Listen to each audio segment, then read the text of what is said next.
তাহলে এ সময়ে ভারত এই যে জ্বালানি নিরাপত্তা বাংলাদেশে রক্ষা করতে মানে বন্ধু সুলভ প্রতিবেশী সুলভ আচরণ দেখিয়ে যে ডিজেল সরবরাহ অব্যাহত রেখেছে বাংলাদেশে বর্ধিত চাহিদার প্রেক্ষাপটে, সেটা রাখবে কিনা, বাংলাদেশ আমেরিকার কাছ থেকে রাশিয়া থেকে এই সময়ে বাড়তি জ্বালানি কেনার সুযোগ পাবে কিনা, সেগুলো বাংলাদেশ পরিচালনার জন্য কিংবা তারেক রহমান আসলে শান্তিমতো দেশটা পরিচালনা করতে পারবেন কিনা সেসব ক্ষেত্রেও অত্যন্ত গুরুতর একটা সিদ্ধান্ত গ্রহণকারী ফ্যাক্টর হয়ে উঠতে পারে। যুক্তরাষ্ট্রের দক্ষিণ ও মধ্য এশিয়া বিষয়ক সহকারী পররাষ্ট্রমন্ত্রী পল কাপুর ওয়াশিংটনে বাংলাদেশের স্বাধীনতা দিবসের অনুষ্ঠানে গিয়ে স্পষ্টতই এই বক্তৃতা দিয়ে এসেছেন যে এই মুহূর্তে বাংলাদেশের কোন দেশের সঙ্গে কি সম্পর্ক রাখবে সে বিষয়ে স্বাধীনতা উপভোগের কোনো সুযোগ নাই। এর আগেই অবশ্য পরাধীনতা একরকম স্বীকার করে নিয়ে মার্কিন যুক্তরাষ্ট্রে ছুটে যেতে হয়েছিল বাংলাদেশের পররাষ্ট্রমন্ত্রী খলিলুর রহমানকে মার্কিন যুক্তরাষ্ট্রের কাছ থেকে বৈশ্বিক জ্বালানি সংকটের মধ্যে এই অনুমোদন পেতে যে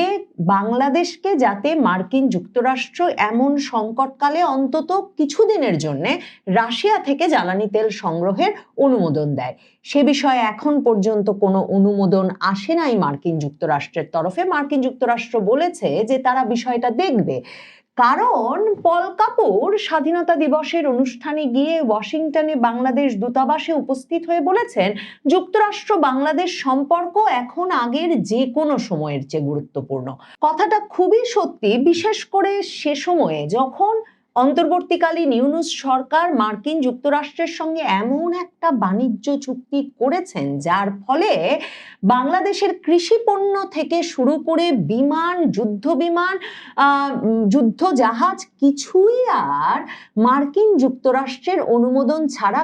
ক্রয় কিংবা বিক্রয়ের কোনো উপায় নাই। মানে ওই যে বললাম, কার সঙ্গে কেমন সম্পর্ক হবে সেটা নির্ধারণের কোনো সুযোগ নাই। এবং মার্কিন যুক্তরাষ্ট্র যে ইউনূস সরকারের আমলে এমন আষ্টে পৃষ্ঠে বাণিজ্য চুক্তিতে পাল্টা শুল্ক আরোপ করে বাংলাদেশকে এমনভাবে বেঁধে ফেলতে পারলো, তার একটা বড় কারণ বাংলাদেশকে তারা চিহ্নিত করেছে সেই ঝুঁকিপূর্ণ দেশ হিসেবে, যেই ঝুঁকিপূর্ণ দেশটি বাংলাদেশ অত্যন্ত বেশি সম্পর্ক স্থাপন করছে, মাখামাখি করছে, ঘনিষ্ঠতা বাড়াচ্ছে মার্কিন যুক্তরাষ্ট্রের এক রকমের বলা যেতে পারে শত্রু ভাবাপন্ন দেশ চীনের সঙ্গে।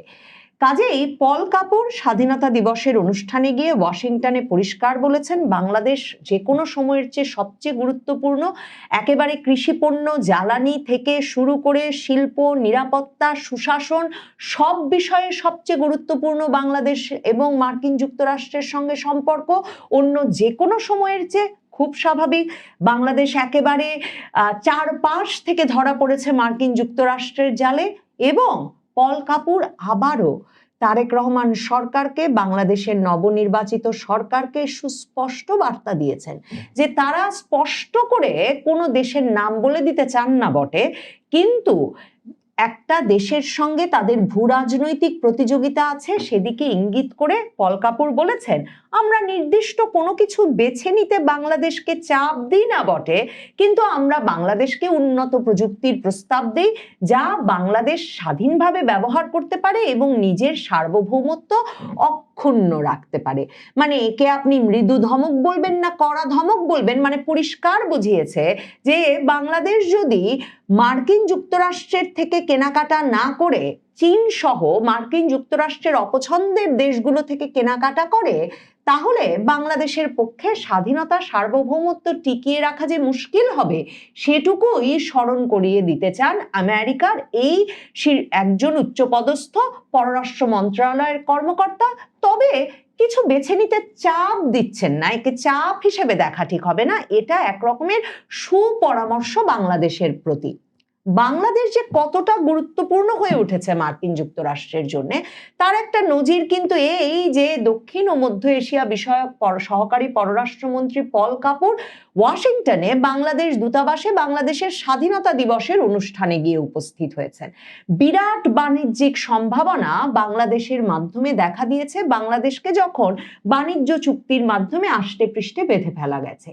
কিন্তু পল কাপুররা আসলে কি চান? পল কাপুররা চান সরাসরি নবনির্বাচিত সরকার দেখাবেন যে তারা চীনের সঙ্গে দূরত্ব প্রতিষ্ঠা করেছেন। কারণ বাংলাদেশে যিনি নতুন মার্কিন রাষ্ট্রদূত এসেছেন নির্বাচনের আগে আগে, ব্রেন্ট ক্রিস্টেনসেন, তাকে যখন ট্রাম্প প্রশাসন গত বছর নির্বাচিত করেছিলেন বাংলাদেশে নিযুক্ত করবার জন্য, তখনই তিনি কংগ্রেসের সামনে তার যে শুনানি, সেখানে ব্রেন্ট ক্রিস্টেনসেন স্পষ্ট করে বলে এসেছিলেন কংগ্রেস সদস্যদের প্রশ্নের জবাবে যে তার একটা গুরুত্বপূর্ণ কাজ হবে বাংলাদেশে, তার অ্যাসাইনমেন্টের সবচেয়ে গুরুত্বপূর্ণ কাজ হবে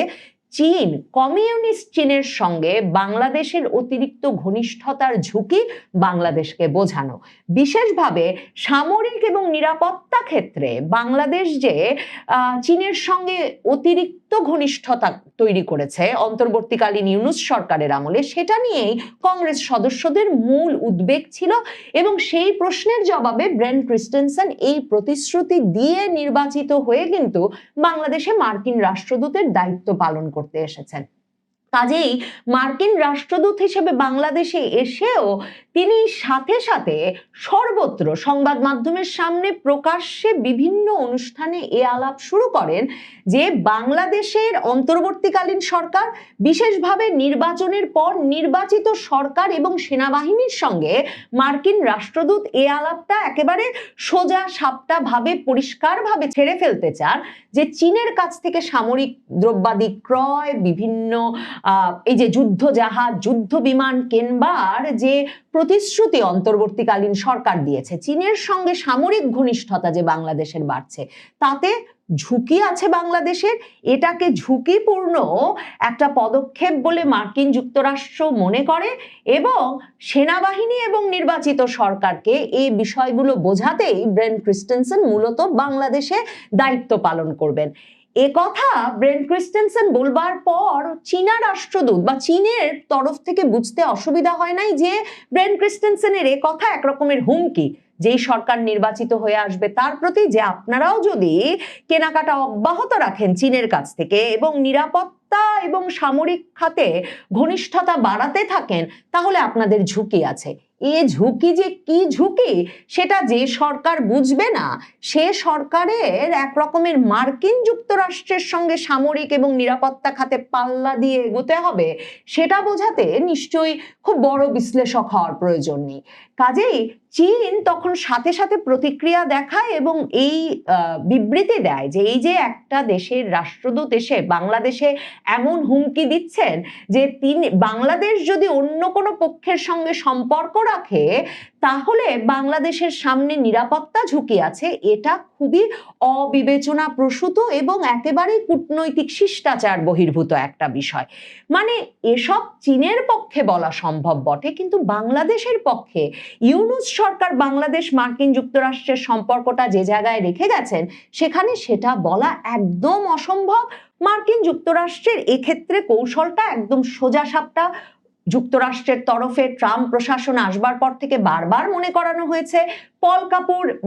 মার্চে বাংলাদেশ সফরে যখন এলেন দিল্লি ঘুরে, তখন এসে এটা মনে করিয়ে দিয়েছেন যে এই অঞ্চলে তারা মনে করেন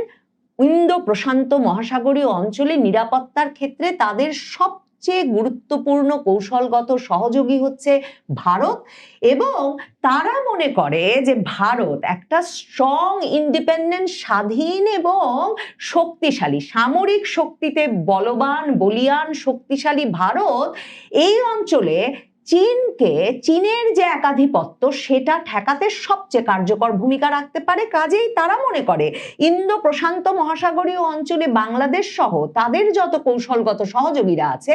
তাদের একটা গুরুত্বপূর্ণ দায়িত্ব ভারতের সঙ্গে সুসম্পর্ক রাখা এবং ভারতের পরামর্শ মোতাবেক এই অঞ্চলের নিরাপত্তা কৌশল সাজানো। যুক্তরাষ্ট্রের নিরাপত্তা কৌশল সম্পর্কে একটা মানে যদি গুগলেও আপনি সার্চ দেন, আপনি দেখবেন যে যুক্তরাষ্ট্রের পররাষ্ট্র মন্ত্রণালয়, প্রতিরক্ষা মন্ত্রণালয়ের ডকুমেন্টের পর ডকুমেন্ট বের হবে যেখানে স্পষ্ট ভাষায় বলা হয়েছে এই যে বাংলাদেশের ভূকৌশলগত অবস্থানকে যে যুক্তরাষ্ট্র এখন এত গুরুত্বপূর্ণ মনে করছে, তার কারণ যুক্তরাষ্ট্র বঙ্গোপসাগরে একটা শত্রুমুক্ত অবস্থান চায়। একে কোনোভাবেই তারা চীনের কোনো অবস্থান চায় না, চীনের কোনো শক্তিশালী অবস্থান চায় না, এবং তারা চায় বরং তাদেরকে এমন একটা অবাধ প্রবেশাধিকার দেওয়া হোক যার ফলে তারা সেখানে নজরদারির ব্যবস্থা করতে পারে, কিংবা শেখ হাসিনা বারবার যেটা বলতেন যে সামরিক ঘাঁটি তৈরি করতে পারে বঙ্গোপসাগরের ওপরে। এখন সেন্ট মার্টিন দ্বীপে অন্তর্বর্তীকালীন ইউনূস সরকার কি ব্যবস্থা দিয়ে গেছেন মার্কিন যুক্তরাষ্ট্রকে, সেটা কিন্তু এখনো একটা সন্দেহের কেন্দ্রে আছে। তারেক রহমান সরকার সেটাও পরিষ্কার করেন নাই। অন্যদিকে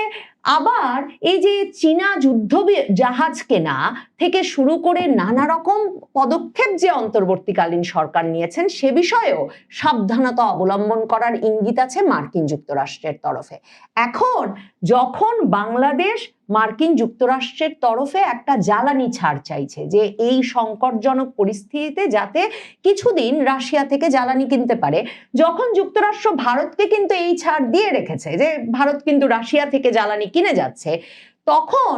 বাংলাদেশের জন্য যুক্তরাষ্ট্রের এই ইঙ্গিত, পল কাপুর এই অঞ্চলের জন্য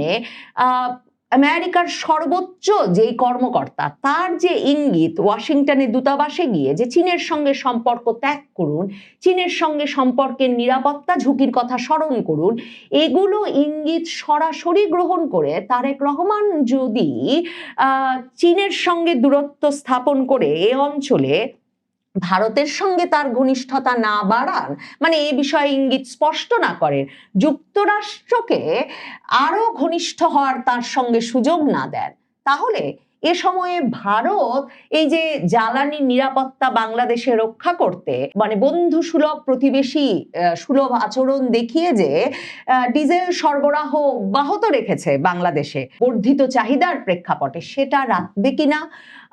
বাংলাদেশ আমেরিকার কাছ থেকে রাশিয়া থেকে এই সময়ে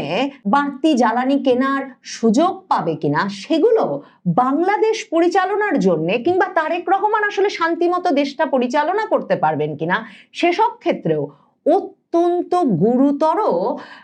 একটা সিদ্ধান্ত গ্রহণকারী ফ্যাক্টর হয়ে উঠতে পারে। কাজেই তারেক রহমান জানেন পল কাপুর ওয়াশিংটনের দূতাবাস বয়ে গিয়ে যে বার্তা যে ধমক দিয়ে এসেছেন সরকারকে উদ্দেশ্য করে, সেই বার্তা ধমকের প্রেক্ষিতে পদক্ষেপ না গ্রহণের হয়তো তার কোনো উপায় নাই। খলিলুর রহমান যেমন মার্কিন যুক্তরাষ্ট্রে ছুটে গিয়েছেন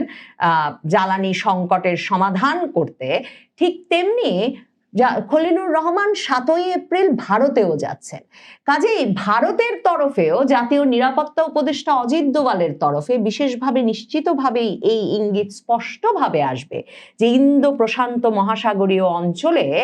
বাংলাদেশকে বন্ধু চিহ্নিত করতে হবে। এদিক ওদিক করে চীন ভারত দুদিককে নিয়ে খেলেই ট্রাম্প প্রশাসনের মতো কট্টর প্রশাসনকে সামাল দেওয়া, বিশেষভাবে ওই বাণিজ্য চুক্তিটা করে ফেলার পর যুক্তরাষ্ট্রের সঙ্গে